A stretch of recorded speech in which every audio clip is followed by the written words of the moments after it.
We mourn Philip, a great man of grand contradictions, a warrior against war, a compassionate cynic, a shooter with no guns, a militant pacifist, an agnostic believer, a tender bully, an immoral moralist, a rough giant with a soft heart, a man of love and sarcasm, a fighter of invincible illness, now dead but so very much alive.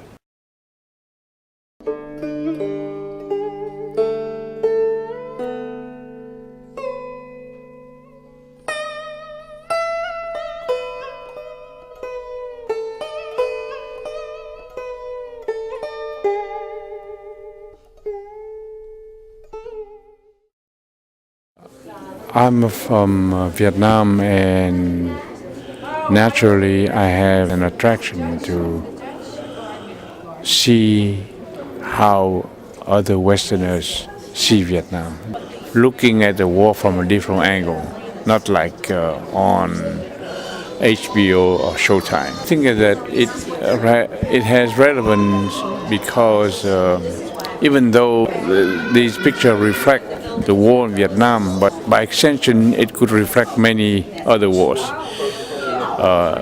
like Iraq or Afghanistan.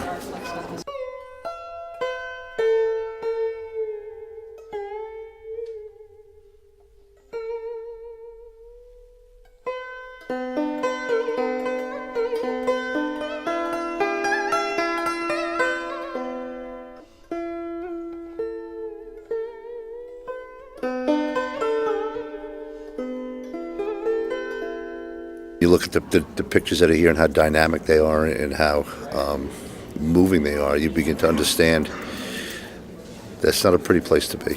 It's powerful. It is such a statement of the face of war, the human face of war. I don't think anyone ever did it better. So much more of the graphic kinds of things that we see here out of the Vietnam War and the war that we're in now and the one we sanitize even the fact of seeing that the coffin's coming back. And what spurred this war along to its ultimate conclusion was the fact that people began to understand how horrible it was.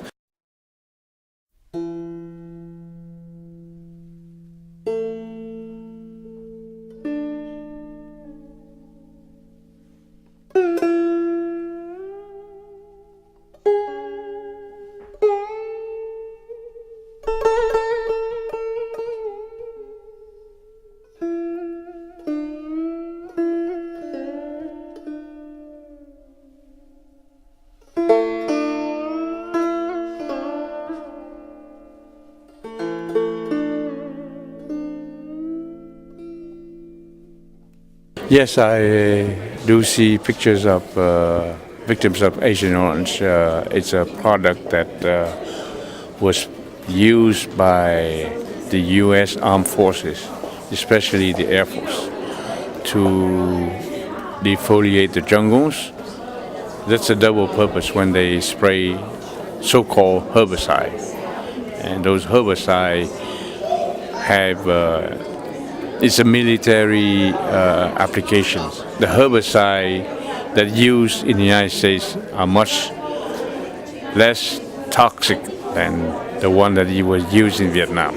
I don't know who's the main culprit here, the U.S. government or the companies, because the two of them just passed the buck back and forth without admitting anything or without spending one penny for the damage they have caused. The first thing that should be done was to prevent people from being exposed to Agent Orange that was stored and was sprayed all over Vietnam. That's the first thing. And the second thing is the U.S. government, as well as the companies, the chemical company that produce the herbicide, have to contribute to a fund from which help could be given to the victims.